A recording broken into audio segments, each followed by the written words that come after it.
Mesdames, Messieurs, bonjour et très heureux de vous retrouver dans ce 13h au Bénin. Voici le sommaire. Les acteurs de l'écosystème, de la sécurité alimentaire et la nutrition en conclave à Cotonou. C'est à l'occasion de l'édition 2022 du forum Évidence, Politique, Action et les questions pour eux d'échanger sur la problématique de la sécurité alimentaire et la nutrition au Bénin. Ensuite, lancement ce mardi à Cotonou, à l'Agence territoriale de développement agricole, pôle 7, bien entendu, de la 3e édition de la foire des produits agricoles, écologiques et biologiques. Elle est organisée par le ministère de l'Agriculture, de l'Élevage, de la Pêche, en partenariat avec la coopération allemande GIZ. Et puis enfin, les fêtes de Noël et de Nouvel An ne sont pas des célébrations divines. Les véritables enfants de Dieu ne devraient pas les commémorer. C'est le message que porte l'Église universelle pour la restauration de la vision divine. Elle le rappelle à l'ensemble des chrétiens et à l'opinion publique entière en ce mois de décembre. Message à suivre dans un instant. Et voilà pour le sommaire de ce 13h au Bénin à nouveau. Bonjour et bienvenue si vous nous rejoignez. Les acteurs de l'écosystème, de la sécurité alimentaire et la nutrition sont en conclave à Cotonou. C'est à l'occasion de l'édition 2022 du forum Évidence, Politique et puis Action. Et les questions pour eux d'échanger sur la problématique de la sécurité alimentaire et la nutrition au Bénin. L'agenda de recherche sur la sécurité alimentaire et la nutrition au Bénin a été lancé à l'occasion. Voici le reportage. Le Forum Évidence Politique Action 2022 est un exercice de réflexion qui a mobilisé 565 acteurs de l'écosystème, de la sécurité alimentaire et de la nutrition du Bénin. Au cours de ces travaux de recherche, le Centre ACED a initié la formulation de 100 questions actuelles et critiques sur la sécurité alimentaire et la nutrition. Ce sont là les processus qui ont abouti à la mise en place de l'agenda de recherche sur la sécurité alimentaire et la nutrition au Bénin, symboliquement remis aux représentants du ministère de l'Agriculture, de l'Élevage et de la Pêche, puis celui chargé de l'enseignement supérieur et de la recherche scientifique associé à l'initiative. Je voudrais exprimer toute notre fierté aujourd'hui que cette idée d'élaboration d'un agenda de recherche née ici même, dans ces salles, en novembre 2019, où à la fin du forum, c'était le premier forum EPA 2019, la question d'un manque d'agenda pour orienter les travaux de recherche avait été soulevée et il avait été proposé qu'un tel processus d'élaboration d'agenda de recherche soit mis en place. La présente initiative est un premier pas d'une démarche de plus grande envergure qui vise à assurer la sécurité alimentaire et la nutrition au Bénin. Les champs thématiques couverts par le programme sont entre autres les systèmes d'approvisionnement alimentaire, l'état nutritionnel, le comportement des consommateurs et l'environnement politique et institutionnel. Cette initiative que nous saluons et soutenons s'avère d'autant plus fondamentale qu'elle permet d'orienter les chercheurs sur les questions de grand intérêt, de fournir aux politiques les intrants nécessaires à la formulation de politiques éclairées et cohérentes, d'informer les praticiens de développement sur les solutions et innovations existantes et enfin, d'aider l'ensemble des acteurs du développement à penser, élaborer et mettre en œuvre des interactions ciblées, efficientes et durables. L'événement qui nous réunit aujourd'hui, le Forum EPA 2022, est très pertinent en ce sens qu'il vise à mettre davantage la science au service des politiques publiques et interventions de développement durable et se veut complémentaire des dynamiques déjà en cours. La prochaine étape de l'initiative, après la mise en place de l'agenda de recherche sur la sécurité alimentaire et la nutrition au Bénin, est de mobiliser les acteurs pertinents et les ressources. Ceci pour accompagner les processus de recherche en lien avec les 100 questions de recherche formulées et financer des projets de recherche sur les questions critiques et actuelles dans le domaine de la sécurité alimentaire et la nutrition. Les membres de l'Union internationale des travailleurs de l'alimentation, de l'agriculture, de l'hôtellerie-restauration, du tabac, du catering et des branches connexes se sont donné rendez-vous au Bénin pour évaluer le travail abattu par l'organisation depuis 5 ans. C'est à la faveur de leur traditionnelle conférence régionale. La 11e édition se tient depuis ce mercredi autour de la problématique du harcèlement sexuel et de l'amélioration des conditions de travail des membres. Retour ici sur la cérémonie d'ouverture des travaux avec Narcisse Alossé. L'attente aura duré 1 an. Les effets de la Covid-19 obligent. Mais les membres de l'Union internationale des travailleurs de l'alimentation, de l'agriculture, de l'hôtellerie-restauration, du tabac, du catering et des branches connexes se retrouvent physiquement pour leur traditionnelle conférence régionale, la 11e de l'histoire. Cette conférence, 11e conférence régionale, vise à faire le point du travail qu'on a fait depuis la dernière conférence qui a eu lieu en 2016 en Tanzanie. Donc c'est tous les 5 ans. Ça devait avoir lieu en 2021, mais à cause de la Covid-19, on a dû repousser ça 1 an. 1 an et derrière, il y a une historique. Le Bénin, point de ralliement de ces acteurs regroupés au sein de l'UITA, est le premier pays de l'Afrique francophone à abriter une conférence régionale de l'organisation. Quel honneur pour l'UITA et quel bonheur pour le Bénin. Le Bénin aussi d'ailleurs a été le premier à pouvoir occuper un poste au niveau de la gouvernance de cette organisation parce que moi je suis devenu le tout premier francophone à être secrétaire régional adjoint de cette internationale. Vous imaginez par rapport au travail qu'on fait au Bénin, c'était avec un plaisir que les gens sont arrivés ici. Et d'ailleurs ils aiment le séjour parce qu'ils trouvent que le Bénin c'est quand même très calme, très propre et puis bon, bien organisé, etc. Donc ils sont contents d'être là. Au-delà donc de son hospitalité légendaire, le Bénin doit la confiance placée en lui au respect de ses engagements vis-à-vis de l'Union et son sens d'organisation. Des qualités qui seront appréciées au cours des 48 heures que dureront les travaux de cette conférence. Au centre des échanges, l'amélioration des conditions de travail de ces hommes et femmes et la question du harcèlement sexuel au travail. Le gouvernement du Bénin accorde une grande importance à toutes ces thématiques qui sont inscrites dans son programme d'action. 7. Les défis liés au monde du travail à relever sont multiples. Je ne pourrais passer sous silence l'amorce du processus de ratification par le gouvernement de la Convention 190 de l'Organisation internationale du travail sur la violence et le harcèlement sexuel en milieu de travail. Des dispositions que les participants venus d'une trentaine de pays scruteront au cours de cette conférence. L'agenda prévoit aussi le renouvellement des instances dirigeantes de l'UITA Afrique, une organisation internationale qui regroupe plus de 50 pays au monde et implantée en Afrique depuis 1980. Son rôle, défendre les droits de ceux qui officient dans les domaines de l'alimentation, de l'agriculture, de l'hôtellerie-restauration, du tabac, du catering et des branches connexes. Je vous l'annonçais, lancement ce mardi 6 décembre à l'Agence territoriale de développement agricole ATDA, pôle 7, bien entendu, de la 3e édition de la foire des produits agricoles, écologiques et biologiques. Elle est organisée par le ministère de l'Agriculture, de l'élevage et de la pêche en partenariat avec la coopération allemande GIZ. Ce rendez-vous annuel qui vise entre autres la promotion des produits agroécologiques et biologiques du Bénin est lancé par le secrétaire général adjoint du ministère de l'Agriculture et de l'élevage et de la pêche se déroule du mardi 7 au samedi 10 décembre prochain sur l'esplanade extérieure de la TDA 7. Voici le compte rendu avec William Sanoussi et Deron Pévi. La foire des produits agricoles, écologiques et biologiques s'installe pour sa 3e édition à l'Agence territoriale de développement agricole ATDA 7 d'Abomey-Calavi. C'est une initiative du ministère de l'Agriculture, de l'Élevage et de la Pêche en partenariat avec la coopération allemande GIZ. Cette foire a comme objectif de créer une synergie d'action entre les différentes actrices et les différents acteurs qui sont présents pendant cette semaine, mais aussi de vulgariser les expériences en agroécologie pour promouvoir aussi les différents produits, la grande gamme de produits biologiques qu'on a ici au Bénin. Depuis 2016, le projet ProSol de la GIZ travaille et accompagne le gouvernement à travers la promotion des différentes mesures de la gestion durable des terres et de l'adaptation au changement climatique, afin de favoriser une agriculture durable et aussi respectueuse de l'environnement.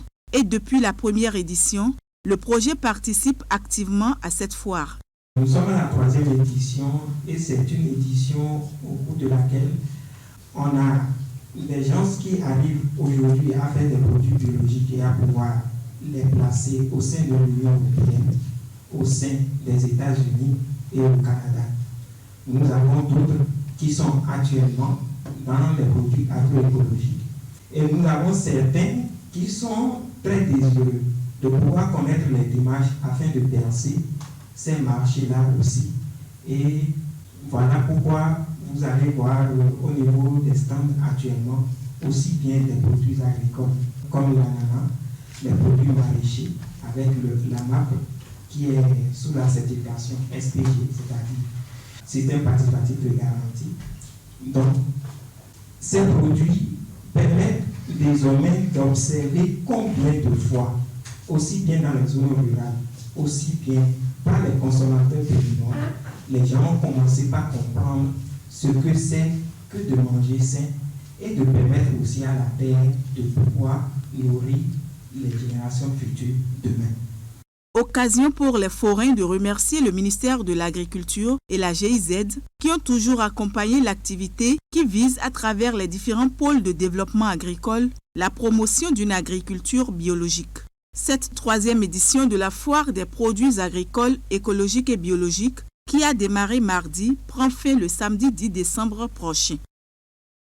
En tournée nationale dans les communes du Bénin, le directeur général du Fonds national de microfinance et une délégation étaient ce mardi à Natitengu. L'objectif de cette descente est de tenir une séance avec les bénéficiaires du microcrédit à l'AFIA afin de les sensibiliser sur les innovations intervenues depuis juillet 2022 dernier au niveau du crédit. La rencontre a eu lieu à la maison des jeunes de Natitengu. Voici le reportage de Régis Hippolyte Agossou, Abdou Sabi Dressou. Le directeur général du Fonds national de la microfinance face aux populations de Natitengu. L'initiative vise à sensibiliser ces hommes et femmes quant aux innovations liées au microcrédit à l'AFIA. Qu'ils vous souviennent qu'en 2020, le microcrédit rénové, appelé microcrédit à l'AFIA, a été institué.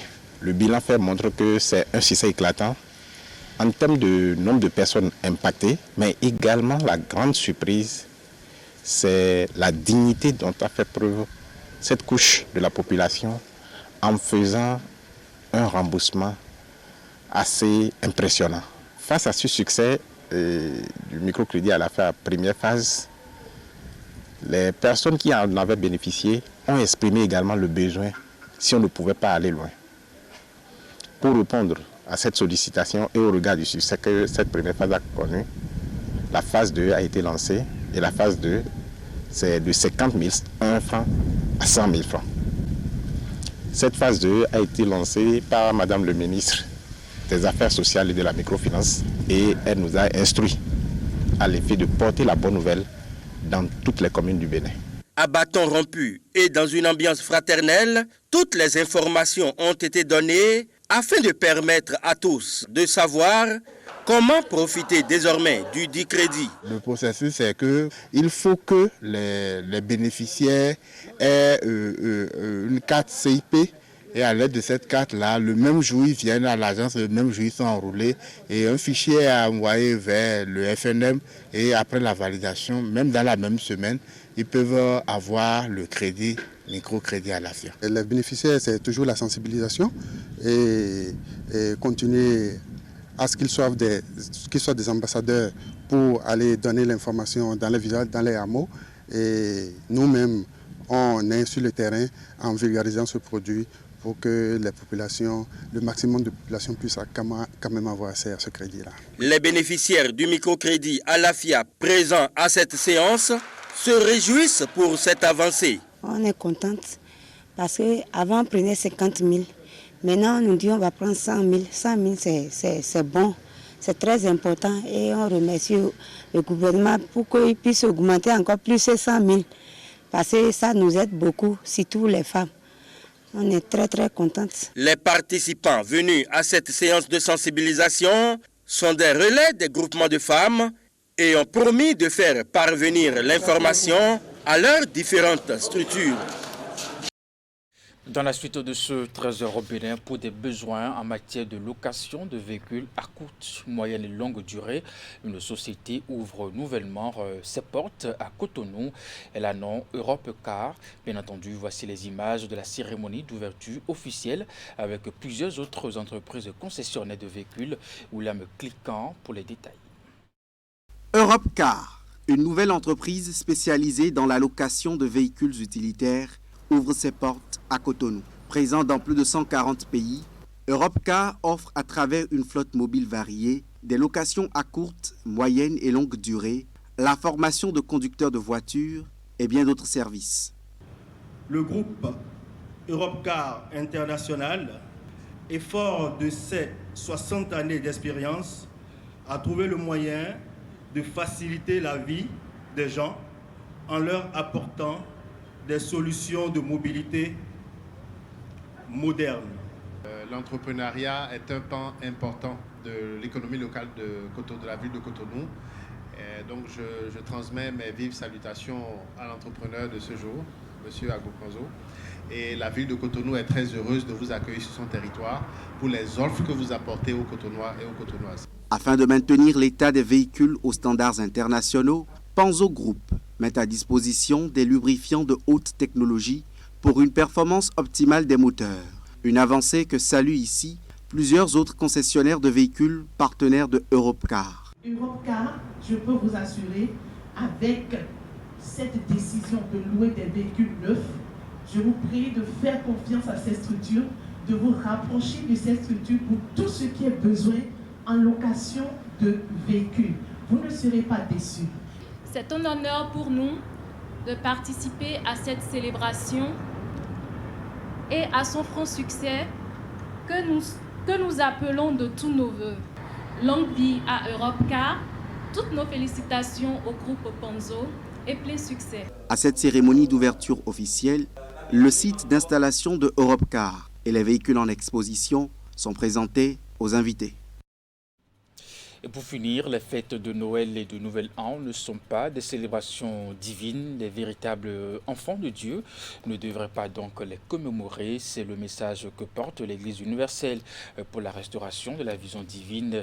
Elle le rappelle à l'ensemble des chrétiens et à l'opinion publique entière en ce mois de décembre. C'était à la faveur d'une conférence de presse déroulée autour du thème « Temple des dieux » à Cotonou. Des pratiques ont été admises pendant des années. Elles ont été perpétuées de tout temps. Et pourtant, elles sont tout sauf une émanation de la volonté de Dieu pour ses enfants. C'est le cas de la Noël et de la fête du Nouvel An, célébrée le 1er janvier, comme cela est expliqué ici à l'Église universelle pour la restauration de la vision divine. Les explications partent déjà de la nature de l'homme en tant que temple où Dieu réside. Alors si nous sommes temple de Dieu aujourd'hui, nous devons savoir que dans le livre de 2 Corinthiens 6, verset 14, Dieu nous défend formellement de nous rallier à l'idolâtrie. Il nous défend parce qu'il n'y a rien, il n'y a aucun rapport entre le temple de Dieu et les idoles. Donc ce que je vous dis, c'est de vous séparer automatiquement et totalement de la célébration des 2 fêtes mondaines programmées par la papauté et qui sont devant nous. Cette conférence est donc une invite aux véritables enfants de Dieu à ne plus se conformer comme tous. Ils sont appelés à comprendre que ces 2 fêtes de fin d'année ont des origines païennes et mondaines, incompatibles donc à eux. Parce que Dieu a 3 fêtes pour ses enfants. La première fête, c'est la fête de la Pâque de Dieu. La deuxième fête, c'est la fête de la Pentecôte. La troisième est celle qui amène les temps de Dieu à se réjouir en Dieu, appelée la fête des tabernacles. Donc, je lance cet appel fort au monde entier de se retirer de ces célébrations. Parce qu'à Rome, il y a un démon qu'on appelle Janus. C'est ce démon qui naît tous les 25 décembre et il est dédicacé tous les 1er janvier selon la loi mosaïque. Parce que si un bébé naît, le 8e jour, il doit être dédicacé. Donc, ce n'est pas Jésus qui naît le 25 décembre parce que la date de naissance de Jésus-Christ n'a jamais été laissée à la connaissance des humains sur la terre.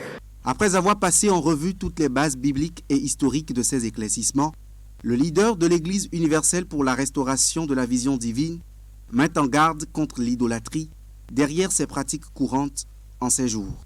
Le fait de dire Alléluia ou le fait de dire oh, je suis rentré dans une nouvelle année prend le symbole d'acceptation de tout ce qui a été déjà programmé contre vous. Si c'est la mort, elle a été programmée contre vous et vous l'avez acceptée à l'orée de cette année-là. Si tu es enfant de Dieu, retire-toi de cette célébration parce que l'année de Dieu n'est pas encore finie. Dieu est encore dans son 10e mois, appelé le mois de Tébet selon le livre de Esther 2, verset 16. Dieu ne va pas manquer d'avertir ses enfants à l'orée de sa nouvelle année. Année qui va se lever selon l'agenda que seul lui Dieu détient, appuie le conférencier. Mesdames et messieurs, c'est bien la fin de ce 13h au Bénin. Merci de l'avoir suivi. Le programme se poursuit sur Canal 3 Bénin.